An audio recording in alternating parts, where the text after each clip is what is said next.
Selam dostlar. Sovyet Yolculuğu kanalımıza hepiniz hoş geldiniz. Bugünkü yolculuğumuzda Kafkasya'nın en önemli ülkelerinden biri olan Gürcistan'ın Sovyet yönetimine nasıl geçtiğini, bu sürecin hangi tarihsel koşullar içinde gerçekleştiğini ve Sovyet Gürcistan'ın kurulmasının ardından ülkede yaşanan ekonomik, kültürel ve toplumsal dönüşümü konuşacağız. Gürcistan'ın Sovyetler Birliği'ne katılması günümüzde özellikle Batı basını tarafından çoğu zaman yalnızca Kızıl Ordu üzerinden, askeri hikayeler üzerinden anlatılıyor. Oysa bu olayı anlamak için çok daha geriye Rus Çarlığı dönemine, Ekim devriminin yarattığı siyasal dönüşüme ve Kafkasya'da yaşanan büyük mücadelelere bakmak gerekiyor. Peki Gürcistan neden Sovyet yönetimine geçti? Menşevik hükümet döneminde ülkede neler yaşanıyordu? Bolşevikler hangi koşullarda iktidarı devraldı? Sovyet Gürcistan kurulduktan sonra ekonomi, eğitim, sanayi ve Gürcü ulusal kültürü nasıl değişti? Bu videoda tüm bu soruların cevaplarını, dönemin tarihsel koşullarını irdeleyerek birlikte inceleyeceğiz. Hazırsanız Gürcistan'ın Sovyetleşmesine uzanan yolculuğumuza başlıyoruz.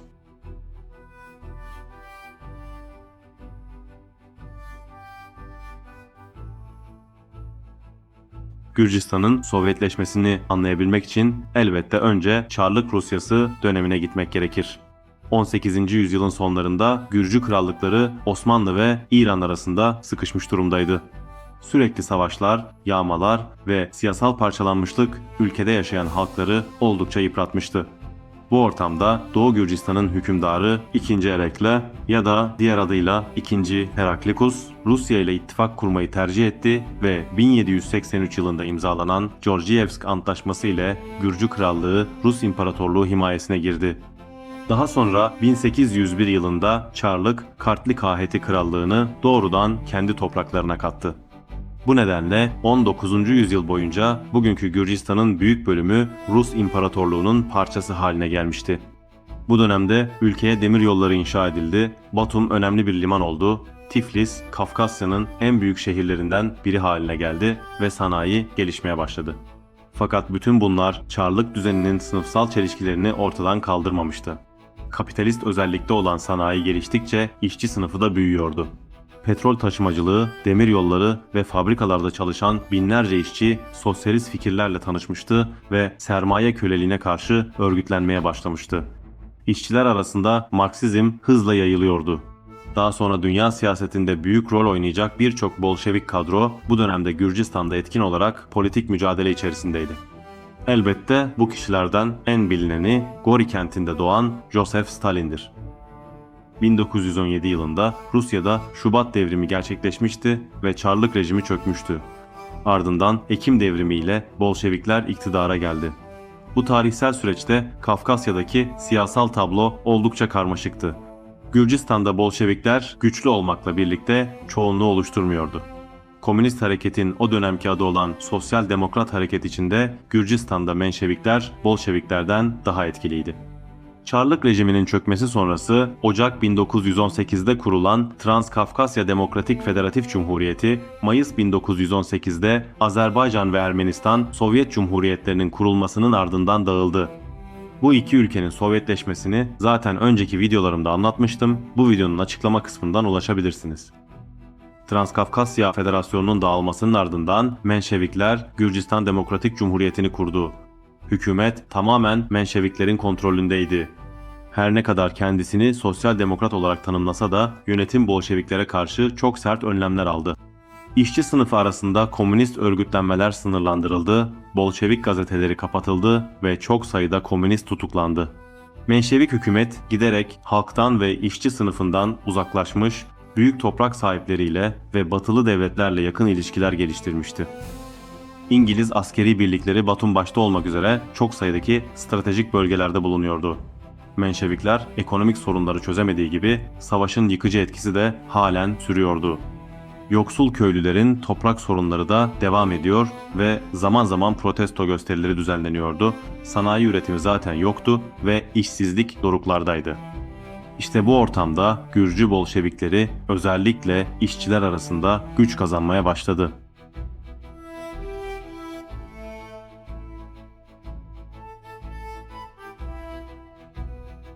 1921 yılına gelindiğinde ülkede iç siyasal gerilim çok daha artmış bir durumdaydı. Bolşeviklerin etkili olduğu bölgelerde ayaklanmalar yaşanıyor, Bolşeviklerin iktidarda olduğu Sovyet, Rusya, Gürcü devrimcilerin çağrıları doğrultusunda gelişmeleri yakından takip ediyordu. İtilaf devletlerinin desteğiyle Menşevik hükümet, işçi ve köylüler arasındaki Bolşevik örgütlenmeleri hızla bastırıyordu. Bu dönemde Kuzey Kafkasya'da ortaya çıkarılan tüm karşı devrimci girişimlerde Gürcistan'daki hükümetin parmağı büyüktü. Bölgedeki Sovyet karşıtı gruplarla bir şekilde bağlantılıydı. Bölgede etkili Sovyet siyasetçi Sergo Orkonikidze, Lenin ve Stalin'e gönderdiği mektuplarda Gürcistan'ın Orta Doğu'daki küresel karşı devrimin karargahı haline geldiğini açıkça belirtmiştir. Fransa'nın, İngiltere'nin, hatta Ankara hükümeti temsilcisi Kazım Karabekir'in bile Gürcistan'da faaliyetler gösterdiğini bildirmiştir. Orkonikidze, altınların bilerek Sovyet sınırındaki dağlara atıldığını ve bunun sonucu olarak bu bölgelerde soyguncu çetelerin kurulup Sovyet sınır karakollarına saldırılar düzenlediğini açıkça yazmıştır. Lenin başta Menşeviklerle barış görüşmelerine devam etme kararı alsa da Bolşeviklerin Gürcistan'da acımasızca bastırılmaya devam edildiğini gördükten sonra Gürcistan'daki işçi örgütlerinin yardım çağrılarına olumlu yanıt verme kararı almıştır. Gürcistan Devrim Komitesi Başkanı Filip Makaraz'ın Menşevik saldırılar karşısında resmi olarak Sovyet Rusya'dan yardım talep etti ve 16 Şubat 1921'de Kızıl Ordu birlikleri Gürcistan'a girdi. Sovyet birlikleri Gürcistan'da Menşeviklerle şiddetli çatışmalara girmişti. Ancak bu anda hiç beklenmeyen bir şey oldu ve çatışmalara Ankara hükümetine bağlı birlikler de dahil oldu. 23 Şubat'ta Kazım Karabekir komutasındaki birlikler batıdan Gürcistan'a girerek sınır bölgelerini ele geçirmiş ve Batum'a yaklaşmışlardı. Böylece çatışmalar daha da karmaşık bir hal aldı. Çünkü aynı anda Kızıl Ordu'nun 18. Süvari Tümeni de Batum'a doğru ilerliyordu. Dolayısıyla Kızıl Ordu ile Ankara hükümetini temsil eden askerler arasında çatışma çıkma olasılığı ortaya çıkmıştı. Bu durumdan yararlanmayı uman Menşevikler 7 Mart'ta Karabekir ile sözlü bir anlaşmaya vardılar. Anlaşmaya göre Ankara hükümetini temsil eden birliklerin Batum'a girişine izin verilecekti ancak hükümet olarak yönetim Menşeviklerde olacaktı. 8 Mart'ta Kazım Karabekir komutasındaki birlikler şehrin çevresinde şehri savunma pozisyonu aldılar ve bu durum Sovyet Rusya ile Ankara hükümeti arasındaki ilişkilerde bir krize yol açtı. Dışişleri Halk Komiseri Çiçer'in Moskova'daki Ankara hükümeti temsilcisine bir uyarı metni gönderdi. Bunun üzerine Sovyetlerle anlaşma masasına oturan Ankara hükümeti 16 Mart 1921'de Moskova Antlaşması'nı imzaladı ve Gürcistan Demokratik Cumhuriyeti'ne bağlı Kars, Ardahan ve Artvin illerindeki kontrolün kendilerine bırakılması sonucunda Batum'da Sovyet hükümetinin varlığını kabul etti. Bu ortamda Gürcistan'daki Menşevik yönetim bir seçim yapmak zorunda kaldı. Fransız veya İngiliz müdahalesi umutları çoktan tükenmişti. Ayrıca aynı gün İngiltere ve Sovyet Rusya arasında İngiltere'nin bundan böyle Çarlık topraklarını kapsayan bölgelerde herhangi bir Sovyet karşıtı faaliyette girmemesine dair anlaşma imzalanmıştı. Bu şartlarda Menşevikler Gürcistan Devrim Komitesi ile müzakere etmeye giriştiler.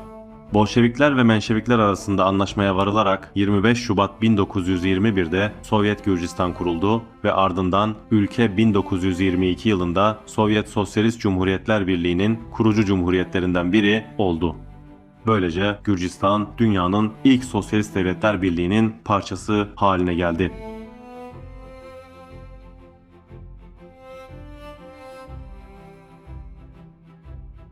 Yeni Sovyet yönetim ilk olarak büyük toprakların kamulaştırılması çalışmalarını başlattı, bankalar devlet denetimine geçti, sanayi yeniden planlanmaya başladı, eğitim sistemi merkezi şekilde düzenlendi ve sağlık hizmetleri yaygınlaştırıldı.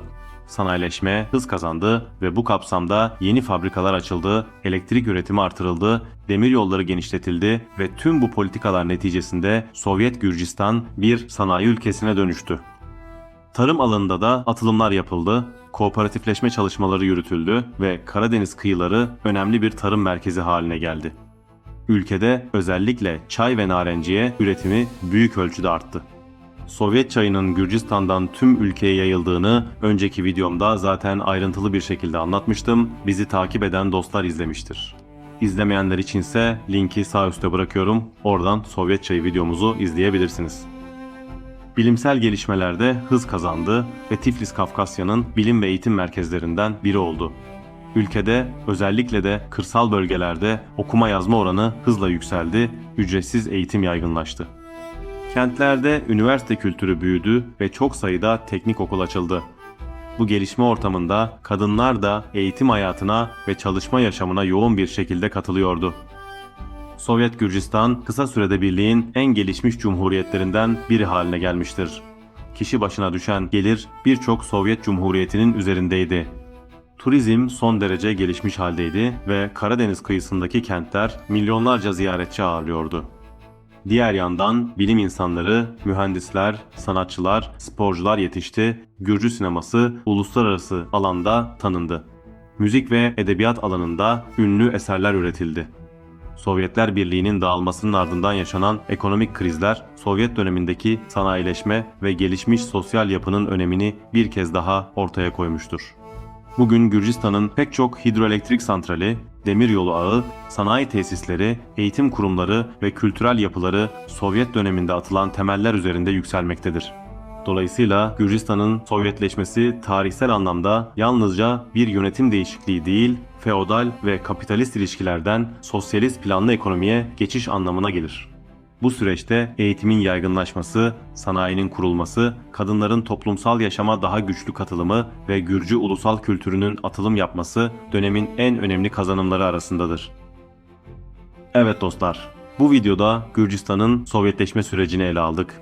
Umarım bu video Gürcistan'ın Sovyetleşmesini yalnızca birkaç tarih ve olay üzerinden değil, dönemin toplumsal ve siyasal koşulları içinde değerlendirmenize katkı sağlamıştır. Videoyu faydalı bulduysanız beğenmeyi, görüşlerinizi yorumlarda bizimle paylaşmayı ve Sovyetler üzerine hazırladığımız içerikleri kaçırmamak için Sovyet Yolculuğu kanalına abone olmayı unutmayın. Bir sonraki yolculuğumuzda Sovyet tarihinin farklı ve ilgi çekici bir sayfasını birlikte keşfetmek üzere şimdilik hoşça kalın, dayanışmayla kalın.